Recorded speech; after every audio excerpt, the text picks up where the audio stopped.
Hey y'all, what's up? So I want to talk to you guys about a theory that I came across, and it's definitely, once again, played a big role in me just changing my content around and redirecting my channel and everything. And that is the let them theory. And this video came out, it's so crazy how like life works. Because what was I doing? I think I was just like chilling and I opened up YouTube or whatever. Or was I think I was like watching Cluster or somebody. Because you guys know how, I don't know how many of you guys watch Cluster B Milkshake or maybe even mental illness or people associated with them. But like other like little like self-helpy or like mental health or just like food for thought type videos will pop up under the recommended. And it was this lady, I think her name is Mel Robbins. And I've also seen her on TikTok. And she did a whole podcast about the let them theory. And I guess she went super viral on Instagram talking about the let them theory. And it was talking about just, letting people do them and just you doing you and just like relinquishing that control. But it's so much deeper than that. Because this is actually, and I didn't really have words for it, but this is actually where my mindset is more in alignment with in regards to, the campaign, the obsessions over me and the gang talking, all of this mess. I understand that, yes, I was heavily active in a really toxic community. And now that I'm exiting, there are a lot of people who don't even want to let me go. It's like weird. It's like a sick, toxic breakup all over again. And it's crazy to see people's behavior. But it fascinates me because this video really, really describes like how I feel. Now, the let them theory is pretty much like they don't want to get coffee with you. Let them. They want to sit in groups and gossip and obsess over you day in, day out. Let them. They want to be negative and throw negativity on you and take time out of their lives and days to be super negative and toxic. Let them. That's the truth. Okay. Now, I understand how people with different perspectives, this might sound like they're wrong and you can't let bad people get away with bad behavior. I agree, okay? I 100% agree. There are people who are really sick. There are people who are really dark, who actually get off on it, who build platforms off of being dark, toxic, and sick. And they thrive in like bullying, harassment type content because that's all they know. And unfortunately, and I say unfortunately because imagine that that's what you have to do to gain traction on the internet, to build a platform. It's like, yikes. And even though I can't relate to that mentality, it is very important to try and understand the mentality of these people so you can understand what you're working with. I very much believe in learning your enemy. When you do that and you kind of understand the psychology and like their background and why they do what they do, and what you're going to find is a lot of them are just miserable. They don't have much going on for themselves. A lot of people, especially with big toxic platforms. I mean, you can even look at people like Tasha K. How old is she? And then she got so far off of trying to trash Cardi B and all this. And she is where she is now. And her platform has not performed the same since her lawsuit with Cardi B, because she had to learn the hard way, but yet she still refuses to learn because she's still holding on to like Cardi BT because she just wants to be so right about Cardi, and yet Cardi is like 10 years younger than her, if not more than, okay? I think that a lot of people, I think that a lot of people get it twisted. I think a lot of people get it confused with, not being able to let go. And this actually falls on both parties. I understand if you have endured a smear campaign, or if you are noticing the toxic behavior of people on different platforms and how they've negatively affected so many other people. And I get it if you feel like you want justice. I get that. Okay. And so this is why even when I've been civil or whatever, I will always say, even recently when I left a Discord server that I was in, I said that, hey, if you still need my help with like, reporting or anything like that, like if you need my help, I will be right there to help you. I'll be right here to help, because I understand that some of these people have crossed the line. Some of these people, I mean, it's beyond a terms of service type thing now. But the thing about it is, and this is exactly a part of the reason why I left the previous community that I was in, and this is a big part of the reason as well as why I left the previous server and all that stuff that I was in, is because that if there is so much focus day in, day out on how horrible these people are, what they're doing, why they're doing it, how, we are no better than them.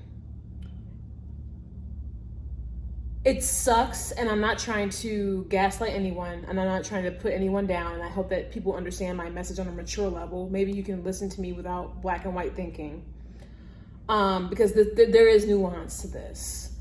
Even though it might be a hard lesson to hear. But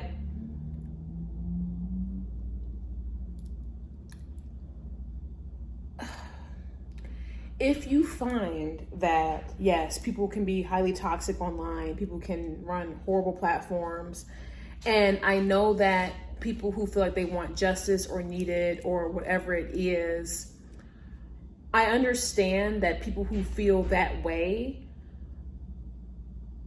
don't want to stop going after or exposing those people until they have justice. Now, the thing about that is a lot of people don't see or consider the fact that they may never get it. This is why when you combat toxic people, if you are going to combat them or defend yourself, you need to have some type of a strategy. I'm just going to speak for me personally. When I endured what I endured the past couple of years, and when I finally moved back home, my strategy was to just go for all of them and just expose just enough so that way it would live on my platform. So that way anybody who needed that information could come and get it. And I said what I said. But the thing about it is, even for me, when I really found out who those people were, who they were coming against me, and the people who did the campaign against me and all this, when I found out not only how old they are, but the fact that YouTube is this is pretty much about as good as it's going to get for a lot of them, it kind of made me sad for them. Because I'm 33. In 10 years, I couldn't even imagine still getting on here fighting with people. For what? By then, I'm probably going to be a parent. And so much more. And then, of course, I mean, let alone career driven and all that. So if I don't have the time now, and I literally just settled, just moved back home, just enjoying my loved ones, just going out and just enjoying my time, and my life no longer reflects all this BS that, came against me, where in the hell would it have a place for me in 10 plus years? So I have to let them.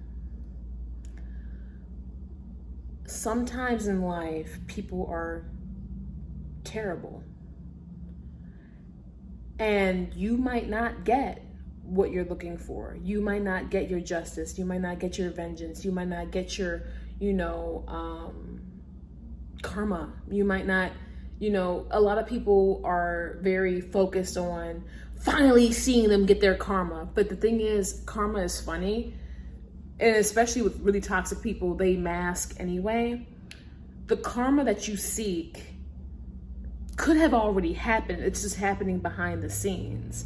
Just because you might want them to lose their platform, just because you might want them to lose it all, doesn't mean it's going to happen. And I think that a lot of people get caught up in the idea that it might, or it could, or, oh, well, no, that can't be. But yes, it can.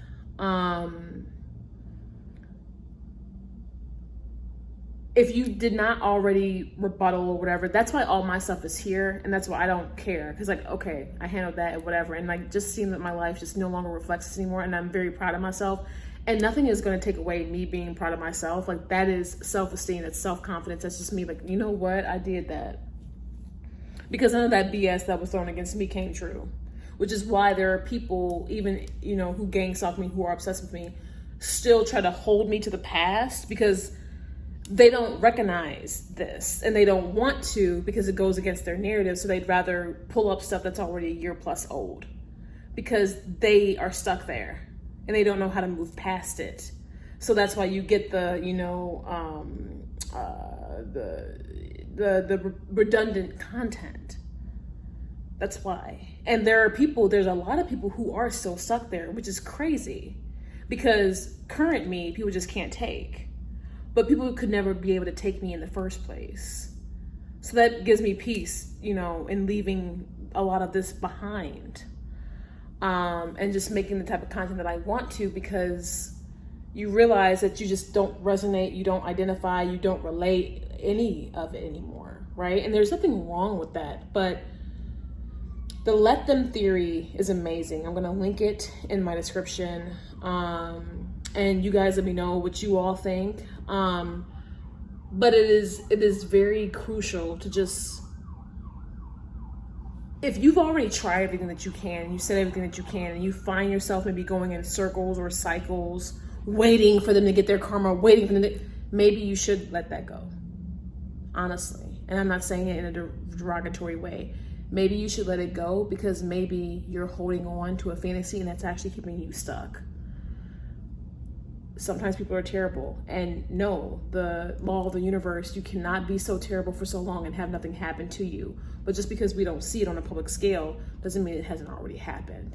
And at the end of the day, people's destinies are not up to us as individuals. You're better off focusing on yourself, watering your own plants in your life, and flourishing and thriving the best way you can without all of those toxic people. Love you, and I'll see you in the next one.